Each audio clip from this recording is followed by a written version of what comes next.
I've been married to my wife for 9 years and we have a son together. Lately, we've been having a tough time and she claims to be in the midst of a crisis.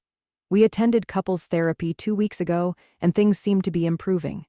However, I caught her in a lie and she promised not to lie to me again. Less than a week later, her ex reached out and they made plans to meet. I found out when I offered to meet her and our son, who were supposedly meeting her dad. She was busted and had to admit the truth. I was furious, not just because she was meeting her ex, but because she lied to me so brazenly.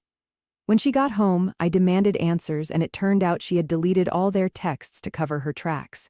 She claims her ex told her to save our relationship, but I'm struggling to trust her now.